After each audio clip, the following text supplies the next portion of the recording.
હરિનો જ આ અવતાર છે એ કૃષ્ણ. માધવને મળવું, માધવને જાણવું અને માધવને સમજવું એ મુક્તિનો પર્યાય છે. કેવળ કૃષ્ણને સમજી લઈએ તો આપણને તત્ક્ષણ મુક્તિ ન મળી જાય, પણ માધવને સમજી લઈએ, માધવ આપણા મનમાં હોય, પલ પલ એ પરમાત્માનો વિચાર જો મનમાં આયા જ કરતો હોય તો સમજવું એ મુક્તિનો અણસાર છે. કેવી રીતે? ધ્યાનથી સમજો. અમારું શાસ્ત્ર એવું કહે છે, ભગવદ્ ગીતામાં એવું લખ્યું છે કે યમ યમ વાપી સ્મરન ભાવમ તત્યજંતે કલેવરમ તમ તમેવૈતિ કૌંતેય સદા તદ્ભાવ ભાવિતઃ.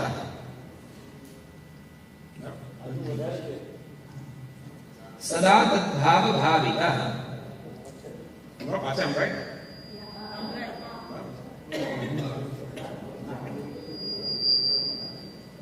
યમ યમ વાપી સ્મરન ભાવમ તત્યજંતે કલેવરમ તમ તમેવૈતિ કૌંતેય સદા તદ્ભાવ ભાવિતઃ. આખી જિંદગી તમે આપણે શું કરીએ છીએ એનાથી કોઈ જ મતલબ નથી. કોણે કેટલી જોબ કરી, કોણે કેટલા પૈસા કમાયા, કોણે કેટલું શું કર્યું એનાથી કોઈ જ મતલબ નથી. બસ અંત સમયે, મૃત્યુના સમયે મને અને તમને જે વસ્તુ યાદ આવે એવી આપણી ગતિ થાય. આખી જિંદગી ગમે તેટલું કામ કર્યું હોય પણ અંત સમયે, મૃત્યુના સમયે જો પ્રભુનું નામ યાદ આવે તો તરત મુક્તિ મળી જાય. મૃત્યુના સમયે કોઈ વસ્તુ વિષયની યાદ આવે તો પાછો એ જન્મમાં, એ ચક્રમાં પાછું ફરવું પડે. મરતી વખતે હરણ પ્રત્યે પ્રીતિ રહી ગઈ તો એ હરણ બન્યા. બીજા જન્મમાં એક રાજા જડ ભરત બન્યા મૃત્યુના સમયે. પણ મૃત્યુના સમયે માધવનું નામ યાદ આવ્યું. મૃત્યુના સમયે માધવ યાદ આપવા એ ઈઝી નથી, એ સરળ નથી. તો શું યાદ આવે મૃત્યુ સમયે? તો પાતંજલિ યોગ સૂત્રમાં લખ્યું છે કે તમારું મન સૌથી વધારે જેનું ચિંતન કરતું હોય અંતમાં એ જ યાદ આવે. આખી જિંદગી ઘર, પરિવાર, પૈસો એ જ જો કર્યું હોય તો અંતમાં એ જ યાદ આવે. અને સૌથી વધારે પાણીપુરી ખાધી હોય તો એ જ યાદ આવે. બોલો જય શ્રી કૃષ્ણ. દાદામાં અમદાવાદ બા બીમાર પડ્યા, બીજાનો પ્રાણ નીકળે નહીં. પ્રાણ ડોક્ટરને બોલાય કે મારો પ્રાણ નીકળતો નથી, કે આજુબાજુ પાણી કીધું કે માની કઈ ઈચ્છા રહી ગઈ લાગે છે. એટલે પૂછું, બા કઈ ઈચ્છા? કે પાણીપુરી ખાવી છે મરતા મરતા. અરે બાની માટે પાણીપુરી મંગાવી. બા 2 રૂપિયાની પાંચ પાણીપુરી ખાધી. કે બા હવે તો પ્રભુનું નામ લો, હવે તો મુક્ત થાઓ.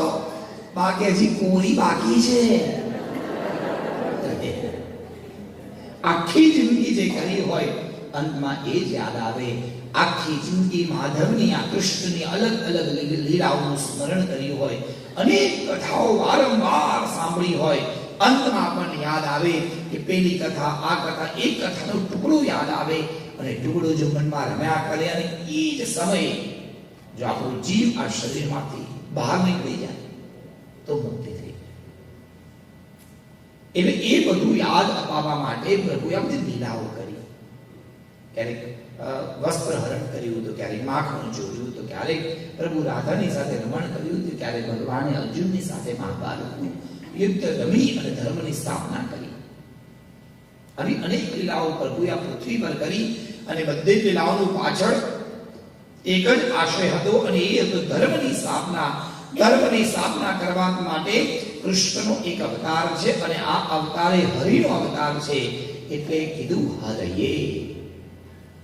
હરિ શબ્દનો અર્થ થાય જે હરણ કરી લે છે.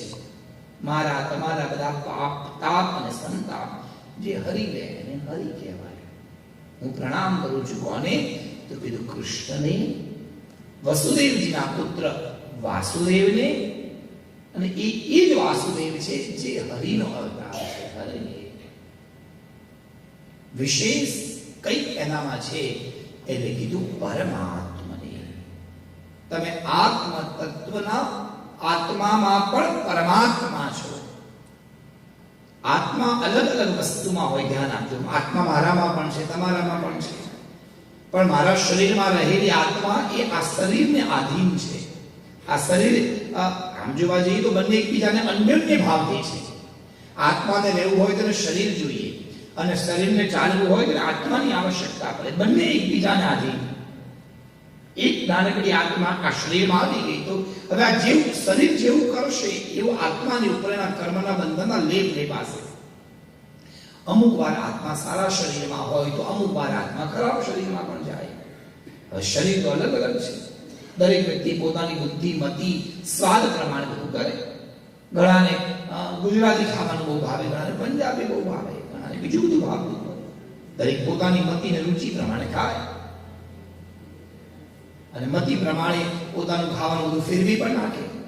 તમે જો કોઈ પણ સાઉથ ઇન્ડિયન માણસ હોય, ગુજરાતીને ખીરાનું ઢોસાનું ખીરું આપી ગયા હોય, સાહેબ અઠવાડિયું ચલાવે. બોલો જય શ્રી કૃષ્ણ.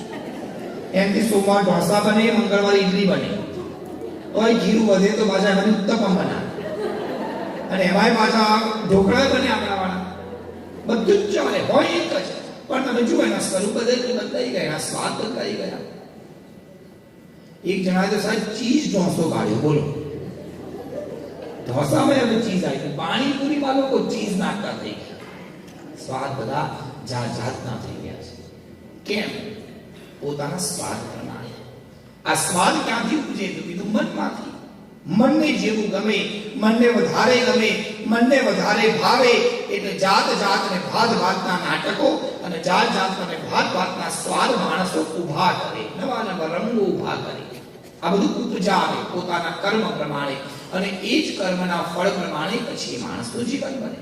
સારું કર્યું હોય તો સારું ફળ મળે, ખરાબ કર્યું હોય તો ખરાબ મળશે, ધર્મ કર્યું હશે તો સુખ મળશે, અધર્મ કર્યું હશે તો દુઃખ મળશે. પરંતુ એ પરમાત્મા, તમારા શરીરમાં રહેલી આત્મા એ પરમાત્મા છે. કારણ એ આત્મા ક્યારેય કોઈની જોડે લિપ્ત નથી થતી, કોઈની જોડે વેપાતી નથી. આપણા શરીરમાં રહેલી આત્મા, આપણું શરીર અને પરમાત્માનું શરીર, આ બંનેમાં એટલી ભિન્નતા છે કે આપણું શરીર ઘરડું થાય, ભગવાન ઘરડા ન થાય. આપણા શરીરમાં પરિવર્તન આવે, પ્રભુના શરીરમાં પરિવર્તન ના આવે. તમને ભગવાન રોજ નવા દેખાય. એક બિલ્ડિંગ નવું બન્યું હોય, તમે એક બિલ્ડિંગ એક વાર જુઓ, બે વાર જુઓ, 3 વાર જુઓ, 10 વાર જુઓ, 2 વર્ષે 3 વર્ષે તમને એ બિલ્ડિંગ જૂનું લાગે. નવું હોય તો 4 વાર જુઓ, 25 વાર જુઓ. એની બાજુમાં એક બીજું નવું બને, જૂનું લાગે. તમે વિચાર કરો, તમારા ઘરમાં પધરાવેલા ઠાકોરજી કેટલા વર્ષોથી છે? તમે આ એકતા મંદિરમાં કેટલા વર્ષોથી જાઓ છો? તમે ક્યારે એવો ભાવ જાગ્યો કે એકતા મંદિરની લક્ષ્મી માતાની મૂર્તિ હવે જૂની થઈ ગઈ? ન લાગે. હવે વિચારો, એક પથ્થર, એક મૂર્તિ જે મંત્રો દ્વારા પ્રતિષ્ઠિત થઈ છે, એ મૂર્તિ આપણને ક્યારે જૂની નથી લાગતી. તે પરમાત્માની કેવી શક્તિ હશે? એટલે હું એ પરમાત્માને પ્રણામ કરું છું જેનામાં કોઈ એવું પરિવર્તન નથી, જે ભૂતકાળમાં પણ હતા, જે આજે પણ છે ને કાલે ભવિષ્યમાં પણ રહેશે. એને ઈશ્વર કહેવાય, એને જ સત્ય કહેવાય.